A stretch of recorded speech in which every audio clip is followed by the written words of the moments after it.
पृष्ठं तुहिनगिरिणा वत्सलतया गिरीशोनोदस्तं मुहुरधरपानाकुलतया करग्राह्यं शम्भोर्मुखमुकुरवृन्तं गिरिसुते कदङ्कारं ब्रूमस्तव चुबुकमौपन्यरहितम्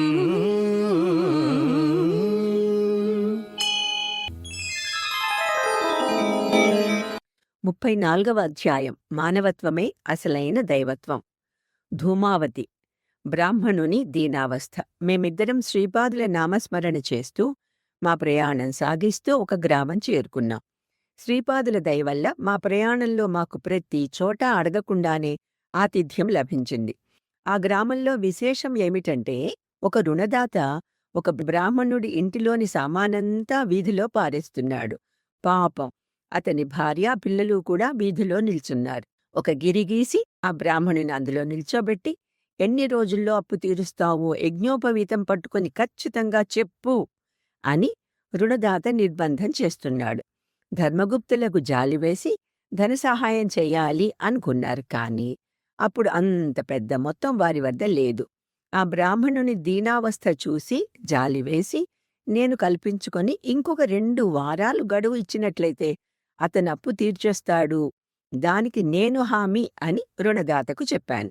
వెంటనే నా ప్రతిపాదనను ఒప్పుకుంటూ బాకీ తీర్చే వరకు మేమిద్దరం ఆ గ్రామంలోనే ఉండాలి అని, బ్రాహ్మణుడు రుణం తీర్చకపోయిన పక్షంలో న్యాయాధికారి వేసే శిక్షను నేనే అనుభవించాల్సి ఉంటుంది అని షరతులు విధించారు ఆ రుణదాత.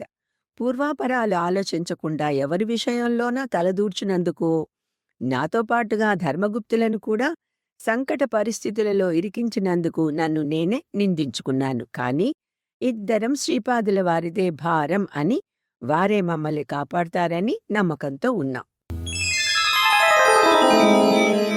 పందాల జోరు. ఆ బ్రాహ్మణుడు చూడబోతే చాలా బీదవాడు. వంటకి సంభారాల మాట అటుంచి దేవుడి దీపారాధనకైనా నూనె, ఒత్తి, పత్తి ఇలాంటివి కూడా లేవు వాళ్ళింట్లో. కాలే కడుపులతో మేమిద్దరం కూర్చొని శ్రీపాదరాజం శరణం ప్రపద్యే అనే మంత్రాన్ని పాడుతూ ఉంటే ఆ వీధిలోని పిల్లలు పెద్దలు కూడా మాతో కలిసి నామ సంకీర్తన చేశారు. వారిలో కొందరు పంటకాపులు ఉన్నారు. నేనొక మహాపురుషుడి శిష్యున్నని, నా వద్ద దైవిక శక్తులు ఉన్నాయని, అందుకే ధైర్యంగా హామీ ఇచ్చానని, నాకు జోస్యం కూడా బాగా వచ్చని వాళ్ళు ఊరిలో ప్రచారం చేశారు. నేనిచ్చిన హామీపైన ఆధారపడి బ్రాహ్మణుడు అప్పు తీరుస్తాడని కొందరు, తీర్చలేడు అని కొందరు ఊళ్ళో పందాలు కాయటం మొదలుపెట్టారు. అనాలోచితంగా తమ భక్తుడు పలికిన మాటలను భగవంతుడే నిజం చేయాలి అని నేను మనసులో అనుకున్నాను. ఆ ఊళ్ళోనే శరభేశ్వర శాస్త్రి అనే పండితుడు ఉన్నాడు. అతడు మంత్రశాస్త్రవేత్త కూడా. వారు ఏదో ప్రేతాత్మ సహాయంతో భూత భవిష్యత్ వర్తమానాలు తూచా తప్పకుండా చెప్పేవాడు. పందెగాళ్లు కొందరు ఆయన దగ్గరికి వెళ్లి ఈ విషయం చెప్పగానే అతడు ప్రేతాత్మని ప్రశ్నించాడు. బ్రాహ్మణుడు అప్పు తీర్చలేడు అని ఆ ప్రేతాత్మ చెప్పడంతో ఆయన అదే నొక్కి చెప్పాడు. దీనితో పందాల జోరు పెరిగి 100 వరహాలలో పందాలు కాయసాగారు. శంకరభట్టుకి వత్తాసిస్తున్న వాళ్ళు పేద బ్రాహ్మణుడింటికి సంభారాలు పంపటం మొదలుపెట్టారు. కాని నాకు పరిస్థితి అంతా అయోమయంగా ఉంది. తండ్రి శ్రీపాద, అంతంత మాత్రం చదువుతో ఏ ఆధ్యాత్మిక శక్తి, జపతపాలు, యోగాభ్యాసాలు, నియమనిష్టలు లేని నేను కేవలం మీ మీద ప్రగాఢ భక్తితో మీ చరిత్ర వ్రాయడానికి కుతూహలపడుతున్నాను. అనాలోచితంగా ఈ పరిస్థితుల్లో ఇరుక్కున్నాను. నన్ను గట్టు ఎక్కించు ప్రభువు, మీదే భారం అని ప్రార్థించాక ఎంతో ధైర్యంగా అనిపించింది. శరభేశ్వర శాస్త్రి సోదరి. శరభేశ్వర శాస్త్రికి ఆ గ్రామంలో నివసిస్తున్న ఒక చెల్లెలు ఉంది. భర్త చనిపోయి తన వైధవ్యం వచ్చినట్లు ఆమెకు కల వచ్చింది. అన్నగారికి తన కల గురించి చెప్పితే ఆయన ప్రేతాత్మని అడిగి దేశాంతరంలో ఉన్న ఆమె భర్తను దొంగలు దోచుకుని చంపేశారు అని చెప్పాడు. కంటికి మంటికి ఏకధారగా ఏడుస్తున్న ఆమెను ఓదార్చడానికి వెళ్లిన కొంతమంది పంటకాపులు ఆమెను నా వద్దకు తెచ్చారు. వస్తూనే ఆమె, అన్నా, నా మాంగల్యాన్ని రక్షించండి అంటూ నా కాళ్ళ మీద పడింది.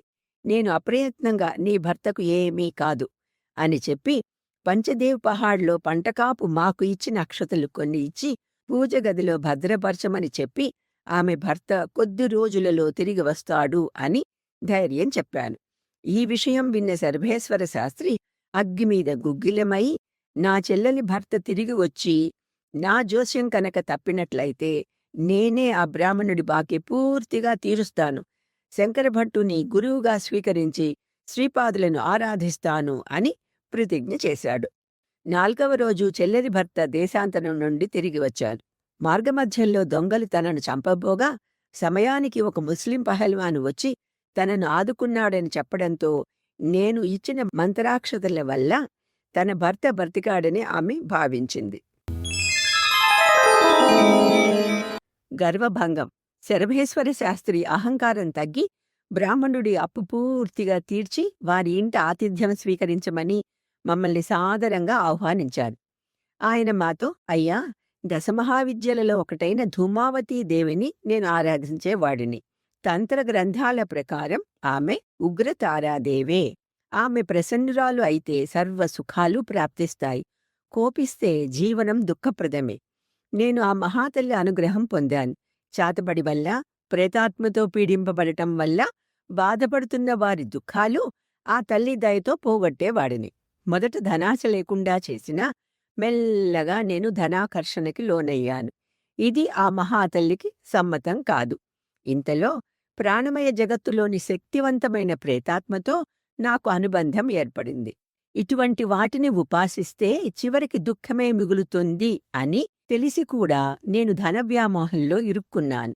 అయితే ఆ విధంగా సంపాదించిన ధనాన్ని ప్రజల క్షేమం కోసం ఉపయోగిస్తే ప్రేతాత్మ మన అధీనంలో ఉంటుంది, లేదా ఇలా తప్పుడు జోస్యాలు చెప్పి అవమానాల పాలు చేస్తుంది అని మాకు వివరించి తనను శిష్యునిగా స్వీకరించమని నన్ను ప్రార్థించారు. ఈ ప్రపంచానికే శ్రీపాద శ్రీవల్లభులు తప్ప వేరే గురువు ఎవ్వరూ లేరు. శ్రీపాదులు దశమహావిద్యల గురించి సంక్షిప్తంగా చెప్పి మిగిలిన విషయాలు ఎవరి ద్వారా ఎంతవరకు తెలియచేయాలో అంతవరకు బోధపడేలా చేస్తాను అని మాకు చెప్పారు.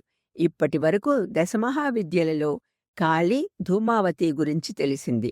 శ్రీపాదులు ఇక్కడ మమ్మల్ని విచిత్ర పరిస్థితులలో ఇరికించి తిరిగి వారే ఒడ్డున వేశారు. శ్రీపాదుల వారు చిక్కులను కలిగించటంలో బహు నేర్పరి. వాటి నుంచి భక్తులను బయటపడవేయటంలో బహు చమత్కారులు.